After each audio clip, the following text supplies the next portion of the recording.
I'm not going to tinker with the combustion process for a while until I know what's going on. I did a temporary as a test just to see what was going to happen. But Right. it was producing, the energy level in the car just went through the ceiling. The only thing I would say to you, sir, is I would like to see you do that same thing again. I'm sorry to put you through that. No, that's fine. Okay. Say I would anything like. you want. I would like. All I to know see- is what I got. I would like to see you do that same thing again. Go through that whole process of disconnecting the ECU without HHO. No, not running. ECU. The Well, O2 sensor. yeah, right. I understand that. But whatever it is Yeah, you went through. That's all I did. Okay. I would like to see you do that again without HHO, and do a mileage test without the HHO going, and see if you don't see those same benefits for a short period of time. I'll try it and I'll email it to Ari. There's two trains of thought in HHO that's been going on, and I'm not on YouTube, I'm not on any of this stuff, and so nobody really knows what I've done. But the bottom line is that you can either go with high hydrogen and just force the engine to accept it, or you can go with lower hydrogen and make the fuel more efficient. Right. See, and that's the hard thing is that engines hate high hydrogen. It goes against the whole design of an internal combustion engine to be able to have an advance. My van has a 42-degree advance. Hydrogen burns in a millisecond. Okay, so it is burning before the piston ever comes to the top of the cylinder. If we look at the overall engine and the overall engine design and how gasoline, chemically breaks down, the purpose of hydrogen for me, okay, is to be able to fill when we break the long chain hydrocarbons in an engine into small chain hydrocarbons, that the hydrogen from the hydrogen unit is to fulfill and stabilize the small chain hydrocarbons. That's my approach, okay? And I went from 22 miles to the gallon to 34 miles to the gallon. I've gotten 50 miles to the gallon, but I can't maintain 50. But I maintain going down every single day 34 miles to the gallon from 22 miles to the gallon. So there is significant gains. Do I only use hydrogen? No, I don't, okay? I use xylene. I use fuel heaters, okay? I use magnets. I believe that hydrogen is part of the answer.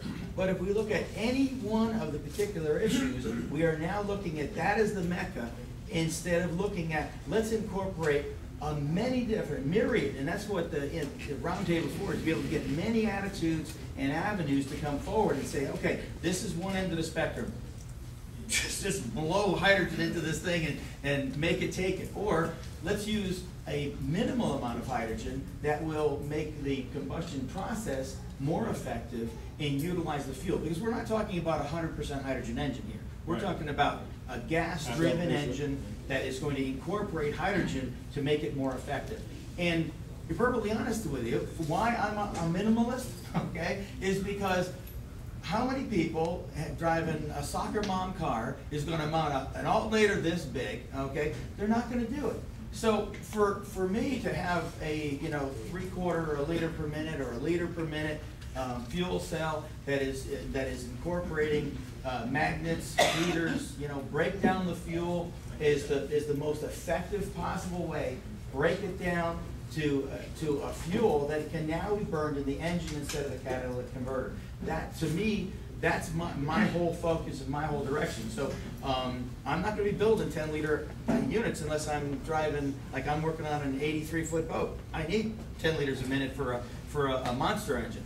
But for the average car that is driving 60 or 70 miles an hour, the internal damage for huge cells against cast iron and aluminum heads, different materials inside the engine is dramatic.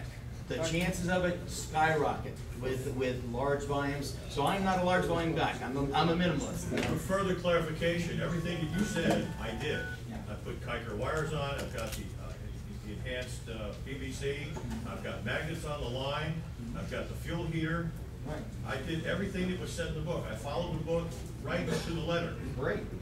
And the only thing that I need to do now to enhance it even more is to get a very strong rare earth magnet, which I didn't put in yet. Once I do that, I know it's going to get a better explosion, because if we want to get to that plasma type state, the closer we get to a plasma state, you know, I'm agreeing with everything that everybody said so far, but again, I think it all works in combination. It's absolutely, sure. It's not one thing that gave me that huge increase. That's right. Plus, I'm also putting the acetone, I'm putting the xylol, and I'm putting the GP7 Torco.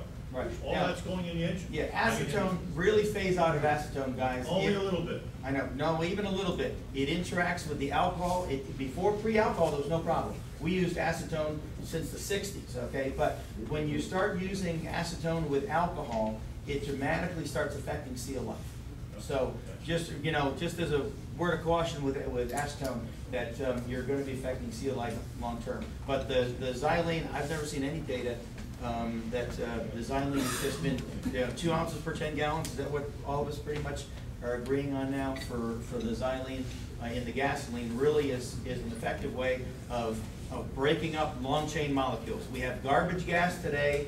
We had great gas in the 50s and 60s. I'm old school, okay? I mean, I built the first hydro unit in 1976, so, you know, I'm old school. I mean, I haven't done any of this stuff in a long, long time. So, you know, I've been a missionary for 20 years. So, I mean, really, you know, on the mission field, we did mostly solar and geothermal and hydro. That's where I've focused most of my energy. So, but when you're looking at the, you know, the hydrocarbon chain of the 50s and 60s, it was 12, 13 hydrocarbons long. It fit in the engine. That's basically what it boiled down to. But when they went to the garbage gas, that's when they had to go to you know, a catalytic converter, because you're burning much less than 50% of your gasoline in your engine. The rest burns in your catalytic converter. I call it the catalytic perverter. You know? I have a question. Sorry? I want to know something about your electrolysis solution. Okay. Because I heard some people using so many different. He wants to know about my electrolytic solution that I use in the brute force electrolyzer. There's a few different electrolytes that you can add to distilled water that will increase the conductivity of the water to varying degrees. For people who are just starting out with their very first experiments on the kitchen table, baking soda is fine. But baking soda is also has a property where the voltage where you begin where the current begins to avalanche, and where you start to begin producing gases is at a higher threshold than with some of the more caustic solutions like sodium hydroxide or potassium hydroxide. So if this is your first experiment, you know, and you want to play around at the kitchen table with something that's fairly safe and watch bubbles come up, that's great. If you're looking to put a cell into production use, then you want to have something more like sodium hydroxide, which is very commonly available at hardware stores as Robic drain opener crystals, or potassium hydroxide. Now, I personally use potassium hydroxide for the simple reason that when the water vapor leaves the surface of the electrolyzer, it does not carry with it potassium hydroxide. Sodium hydroxide will come out in part with the water vapor and be consumed in the engine and deteriorate the aluminum surfaces inside the engine and shorten your engine. There is no way possible to filter out all of the sodium hydroxide to prevent this. Even potassium hydroxide. In the long term, I ultimately don't want to see electrolyzers. As Larry said, this is an interim.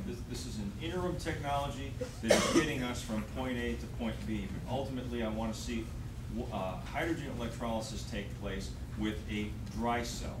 And a dry cell is a cell where the metallic plates are electrically insulated from the solution, with as thin a membrane as you possibly can and as high a voltage as you possibly can to eventually bring the water to catastrophic dielectric failure and water fracture into hydrogen and oxygen components.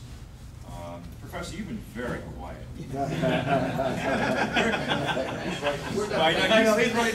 He's a smart one. He's taking a lot of notes here. But I want to know, President, where does academia stand on, Right, sure. on the movement that we have going here? I mean, are we a bunch of crackpots or? Yeah. Oh, boy, here we go. Let's all move back. Let me tell you, I can only speak out of honesty. That's all I can speak. Here we go. Now, I am here to sit on the back row and learn from you.